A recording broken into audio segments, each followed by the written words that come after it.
UPI से transaction करने वाले करोड़ों लोगों के लिए एक अच्छी खबर है। जी हाँ, 16 जून से यूपीआई के जरिए ट्रांजैक्शन करना और भी अब तेज हो गया है।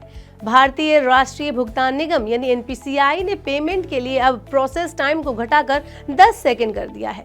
यूपीआई एक इंस्टेंट पेमेंट सिस्टम है जिसे एनपीसीआई ने मोबाइल फोन के जरिए बैंकों के बीच ट्रांजैक्शन फैसिलिटी के लिए विकसित किया। एनपीसीआई के हाल ही के सर्कुलर के अनुसार मनी ट्रांसफर और रिफंड समेत ट्रांजैक्शन अब 30 सेकंड के बजाय 10 से 15 सेकंड में पूरे हो जाएंगे। इस तरह से यूपीआई पेमेंट में पता सत्यापित करने में लगने वाला जो टाइम है वो पहले से 15 सेकंड की कंपैरिजन में सिर्फ 10 सेकंड लगेगा। चलिए मैं इस वीडियो में आपको बताती हूँ कि इससे क्या फायदा होगा, कस्टमर्स को किस तरह से अपने यूपीआई ट्रांजैक्शन करने में आसानी होगी और सब कुछ इस नए नियम के बारे में इस वीडियो में आप जान पाएंगे। तो ये वीडियो एंड तक देखना ना भूले। Hello and welcome to morning 9, मैं हूँ मीनू शर्मा। चलिए वीडियो की शुरुआत करते हैं और आपको बताते हैं कि एक दिन में कितनी बार आप चेक कर पाएंगे बैलेंस। एनपीसीआई ने कहा है कि प्रोसेस टाइम में संशोधन का उद्देश्य ग्राहक का जो एक्सपीरियंस है उसे बेहतर बनाना है। साथ ही एनपीसीआई ने बताया कि ग्राहक जल्द ही अपने यूपीआई ऐप के जरिए दिन में मैक्सिमम 50 बार अपने खाते का बैलेंस चेक कर पाएंगे। पहले जब आप फोन पे, गूगल पे या पेटीएम जैसे यूपीआई ऐप से पेमेंट करते थे तो ट्रांजैक्शन पूरा होने में कई बार 30 सेकंड तक लग जाते थे। लेकिन पिछले महीने एनपीसीआई ने बैंकों और पेमेंट ऐप को कहा था कि वो अपने सिस्टम को अपग्रेड करें ताकि पेमेंट करने में सिर्फ 15 सेकंड का टाइम लगे।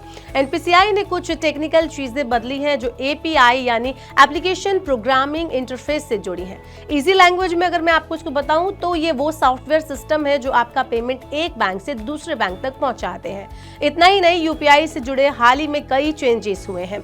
सेबी ने कहा है कि शेयर मार्केट में यूपीआई से होने वाले ट्रांजैक्शन अब पहले से ज्यादा सिक्योर बनाए जा रहे हैं। सेबी इन्वेस्टर्स की सिक्योरिटी बढ़ाने के लिए सेबी चेक नाम का एक नया टूल भी ला रहा है। इसके जरिए आप क्यूआर कोड स्कैन करके या यूपीआई आईडी डालकर पता कर पाएंगे कि जिस खाते में आप पैसे ट्रांसफर कर रहे हैं वो असली है या नकली। इसमें बैंक डिटेल जैसे खाता नंबर और आईएफएससी कोड की भी वेरिफिकेशन की जा सकेगी। चलिए अब जरा जानते हैं कि एनपीसीआई ने यूपीआई ट्रांजैक्शन में बदलाव क्यों किया है। तो यूपीआई का इस्तेमाल तो अब छोटी दुकान से लेकर ऑनलाइन शॉपिंग तक हर कोई करता है, लेकिन कई बार होता यह है कि पेमेंट में देरी हो जाती है, स्टेटस चेक करने में टाइम लगने लग जाता है जिसकी वजह से लोग परेशान हो जाते थे।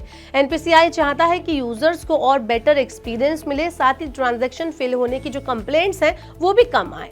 चलिए अब मैं आपको बताती हूँ कि कभी ट्रांजैक्शन करते टाइम पर अगर ट्रांजैक्शन आपका अटक जाए तो अब कंफर्मेशन आपको कितनी देर में मिल जाएगा। तो एनपीसीआई ने यह भी अपडेट किया है कि बैंक और पेमेंट ऐप कब और कैसे पेंडिंग या फिर अटके हुए ट्रांजैक्शन चेक कर पाएंगे। पहले ऐप्स को ये वेरीफाई करने के लिए 90 सेकंड तक का इंतजार करना पड़ता था कि कोई ट्रांजैक्शन सफल हुआ है या फिर नहीं। अब वो ट्रांजैक्शन शुरू होने के 45 से 60 सेकंड के बाद इसे चेक कर सकते हैं। इससे ट्रांजैक्शन फेल होने पर क्लैरिटी ज्यादा होगी। इसके लिए बस आपको यूपीआई ऐप को अपडेट रखना होगा। अगर आपका ऐप पुराना है तो हो सकता है कि आपको ट्रांजैक्शन करने में प्रॉब्लम्स फेस करनी पड़े। नए यूपीआई चेंजेस से क्या फायदा होगा, चलिए अब इसकी बात करते हैं। तो तेज ट्रांजैक्शन और स्टेटस चेक से यूजर्स को पेमेंट की सही जानकारी जल्द मिल जाएगी। इससे गलत ट्रांजैक्शन को तुरंत पकड़ने में मदद मिलेगी। यूपीआई से रिलेटेड अपकमिंग चेंजेस की अगर मैं बात करूं तो 1 अगस्त 2025 से बैलेंस चेक करने की लिमिट 50 बार प्रति ऐप रोज होगी और ऑटो पे ट्रांजैक्शन सिर्फ नॉन पीक आवर्स में होगा। 30 जून 2025 से पेमेंट करने से पहले आपको बेनिफिशियरी का सही बैंक नेम दिखेगा ताकि फ्रॉड कम हो सके। वहीं 1 अप्रैल 2025 से यूपीआई लाइट अकाउंट से पैसे निकालना आसान हो जाएगा। हर ऐप में पासकोड या पैटर्न लॉक जरूरी होगा। बता दें कि मई 2025 में यूनिफाइड पेमेंट इंटरफेस यानी कि यूपीआई के जरिए 1867 करोड़ ट्रांजैक्शन हुए। इस दौरान कुल 25.14 लाख करोड़ रुपए की राशि ट्रांसफर की गई। ट्रांजैक्शन की संख्या में एक महीने में 4% की वृद्धि यहाँ पर देखने को मिली। तो इस तरह से अभी पता ही चलता है कि कितना ज्यादा लोग यूपीआई को अडेप्ट कर चुके हैं, इस्तेमाल करते हैं, एकदम डिपेंड हो गए हैं यूपीआई पे। अब ये जो यूपीआई से जुड़े नए नियम आए इससे लोगों को काफी फायदा होने वाला है और वो अपने ट्रांजैक्शन को अब जल्द ही कंप्लीट करेंगे और वेरिफिकेशन में उनको काफी आसानी होने वाली है। आपके हिसाब से जो यूपीआई के नए नियम है ये कितने कारगर साबित होंगे, इससे कस्टमर्स को, यूपीआई यूजर्स को कितना फायदा होने वाला है, आप हमें कमेंट बॉक्स में नीचे बता सकते हैं। और ऐसी और वीडियोस के लिए देखते रहिए मनी 9 और सब्सक्राइब करें मनी 9 का यूट्यूब चैनल।